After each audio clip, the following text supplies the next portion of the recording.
Hi, we're here at Identity Week America 2023, where I'm speaking to Spencer Moore now, who's Commissioner of the Georgia Department of Driver Services. Nice to see you, Spencer. Very nice to see you as well.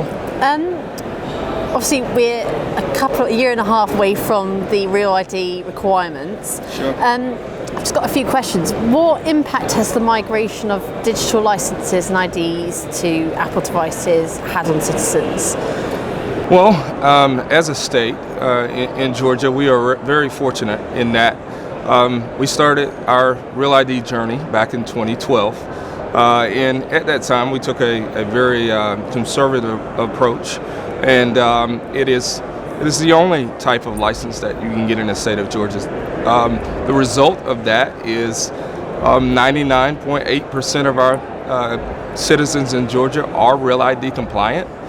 So, we look at the transformations to digital credentialing as just another opportunity in which we can serve customers, especially in future, in a more efficient way. And how are citizens that opt for this responding to the inclusion of mobile licenses in wallets? We just, as a state, we started implementing the digital credential in May. So we feel like the result of that has been pretty good. We have seen adoption at about 250,000 people already have that application in their wallet. So we are finding that to be a really, really positive thing, and citizens in our state love it. We are live with Apple, and we will soon be live in the next few weeks with Google, which we feel like that will be an even greater opportunity to reach customers in a way that provides more efficient services, but especially more privacy and security in the way that we do credentialing. Yes. So already in one of the popular wallets, Sure. Soon to be in the Google one as well. Are you ready for the 2025 May deadline for Real ID? Georgia is ready. As I indicated, we took a very conservative approach up front, and we're very much ready.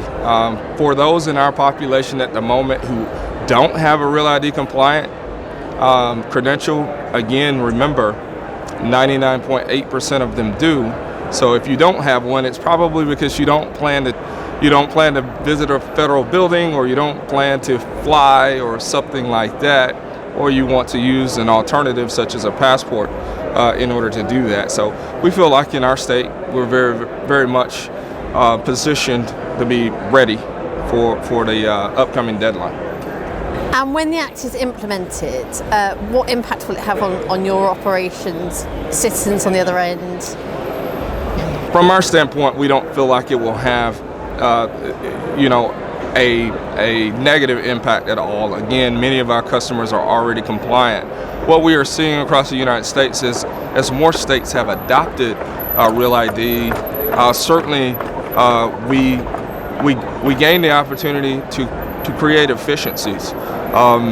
For example, today we require all customers who come in to bring identity documents because we weren't sure early in the Real ID phase about the consistency in which it was being done across states.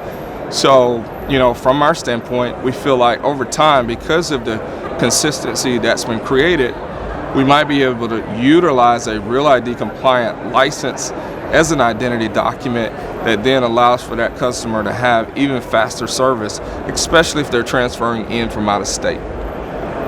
And it's about security, privacy with this Act. So are other states ready as well, and are they adopting and delivering the Act standards? I think, speaking of my experience with AMVA, which is a leading organization in the U.S. That has been promoting since Real ID became a federal requirement with states, the need and the opportunity for states to onboard. But when you think about, as more states become in the United States, state-to-state compliance, or they become DHR compliant, driver history record compliant, that's going to allow for those provisions essentially that were initially thought of as paper processes to then become more digital and easier for states to manage across their borders.